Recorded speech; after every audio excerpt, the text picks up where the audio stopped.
Okay, so in this video, I'm going to show you exactly how we create great storyboards just like this, which allows our clients to get absolutely great results. So I'm going to break it down step by step. How we do this is, we basically, first of all, once we've done all the research and strategy for the actual brand in terms of obviously getting their information sent over to us in terms of what they do from a brand perspective, what they're running over platforms, who their audience is, their age, their demographic, all that kind of stuff.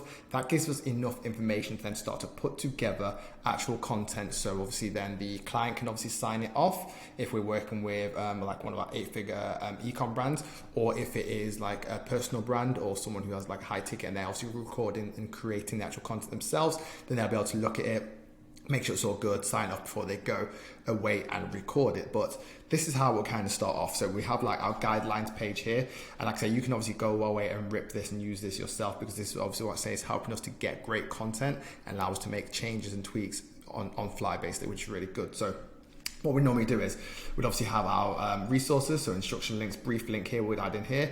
We'd normally have like a character persona, which is always good. So I was going to show you exactly how we do that, but as you can imagine, as always, ChatGPT is down. So what I normally would use if ChatGPT is down, there's a lot of other tools on the market, but it's obviously a great one called Perplexity. So again, this just kind of gives you an idea. Say if you haven't got enough information from your client or the brand, you can obviously type in here, I said, for example here, create a persona of a 30-year-old woman who uses collagen supplements. Again, this kind of said here, a 30-year-old woman may be looking for da-da-da. So again, not really does that, but this would be quite useful to maybe utilize if we wanted to kind of use this for the persona. So if we were asking a content creator to be a specific person in terms of like, say, because their content creator is literally just acting, this will be kind of the stuff they'll be kind of feeling. So again, they kind of get into that role when they go to kind of record the content. So what I would normally do is, obviously if ChatGPT would take this, or maybe obviously tweak this, but what we do realistically, we could just literally post this.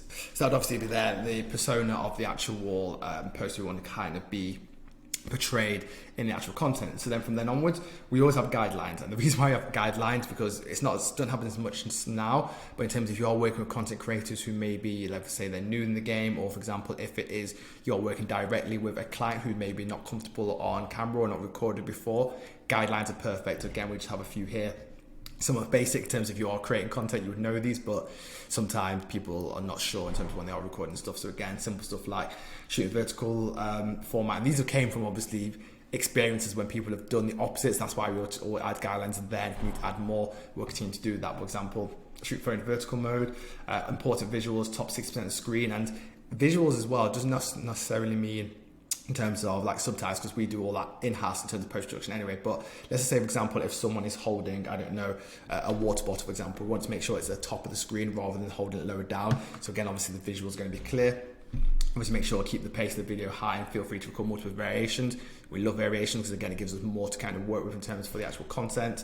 And then again, no edits needed, no music needed, no text overlay. Rename the files, because again, it just makes it easier for our team when we get the files and our video editor to start to create the actual content, which is perfect. We normally do WeTransfer or Google Drive depending on the client, and no filter when recording, because again, some people like to sometimes record with filters, again, if they're not used to recording content, but we want it as raw as possible, so we can obviously add that in terms of the post-production. And obviously no videos watermarks in case they do record within TikTok and they download, we don't know watermarks in there as well. So again, utilize them, really useful. And then what we have here is, because when you break down the frameworks, like I say, if you watched my videos previously, we modularize everything. So we want to make it as like Lego pieces in terms of the actual content, so it's all modularized. So again, we normally have how many we've got here? I think there is 9 different kind of abbreviations. So again, we've got like our benefit, call to action, our feature, hook, introduce product or service, the problem, solution, unique selling point, and risk reversal guarantee. So again, this is all the kind of stuff that's going to be within the actual content itself. So from then onwards, we then go and build out the actual framework. So before we actually build out the concepts, we build out the different frameworks. So this is how we can then start to create multiple pieces of content using just one creator or one person recording a lot of content. So for example here, we would go to the creator or the client and say, okay, look, we need to create 11 hooks. Like say this is a collagen product. So again, we'd have like 11 different hooks. Then we'd have, for example, 6 different problems. And then here we've got 9 different introducing the product. There's about 10 USPs of benefits and 5 call to actions here. So if this was just a client working one-to-one, say this is for one of our e-com clients, again, we had to work with the content creators. So then we started to put the concepts together differently.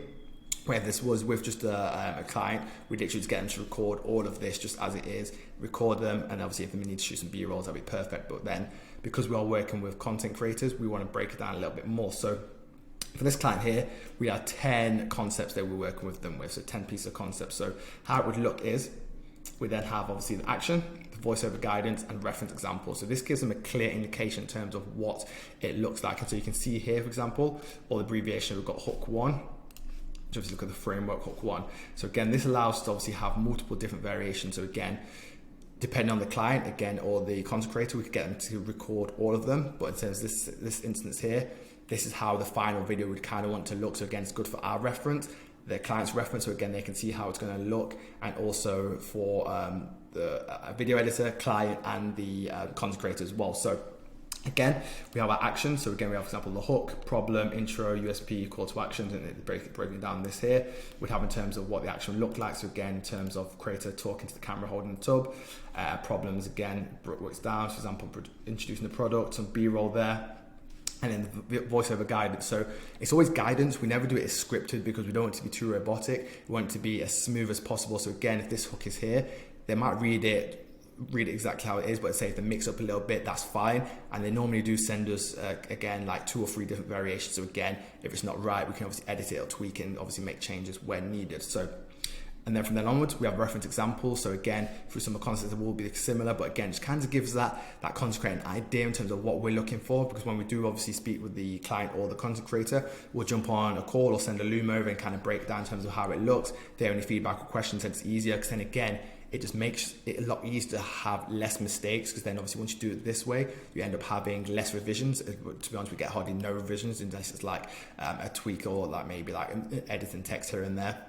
And again, it makes it a lot easier to work with the client and the content creator, because everyone's on the same wavelength in terms of like in the past. And obviously what people do, they'll literally send a brief and then let the content creator kind of get on with it, which doesn't really work, because again, if you give them too much freedom, you don't know what you're kind of getting back, and you're kind of waiting and hesitant in terms of what you're going to get back from them, and if it's going to work. If not, you need to go back to get more creative done, you need to pay for someone else, and it's just quite long-winded in terms of that. So how does we look from this perspective here?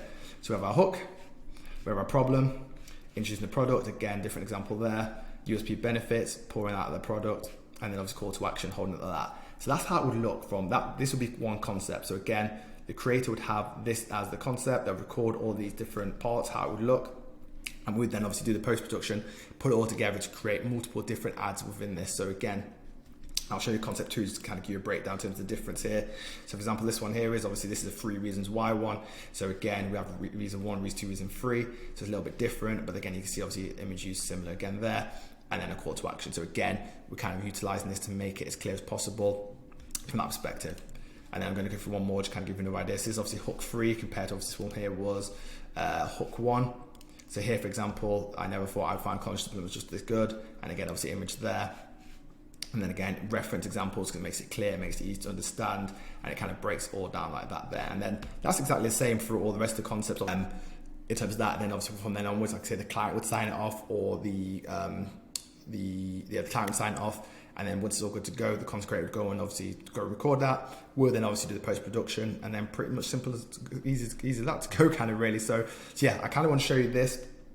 It all makes sense when you kind of start to do it like this, because if not, you kind of, no one can see how it's all working, but say it helps you with your team to get clear. It helps, like, say, with the client, and if you're using creators and your video editor, it brings it all together, makes it a lot quicker, makes it a lot smoother, and makes that process a lot more streamlined. So I hope that all makes sense for you. Like I say, if you are needing help or support with this, like I say, we are the people to go to in terms of for TikTok ads. I always show this image now. Basically, this is your offer. This is TikTok ads. This is us. We're basically going to throw gasoline onto your offer and make it explode. Like I say, clients are getting great results for us right now. One of our clients did basically 1,740% ROAS in 1 week. Another client, 10 ROI, 4 ROI, 9K profit in 1 week. So we are getting results for the brands we work with. So if you want to basically start to utilize TikTok ads and start to get scale on that, reach out to us. We're more than happy to speak with you and see if you're a right fit for our agency and see where we can go from there. So I hope you like this. If not, like I say, go away and like I say, start to utilize this, and I look forward to speaking to you very soon. Take care.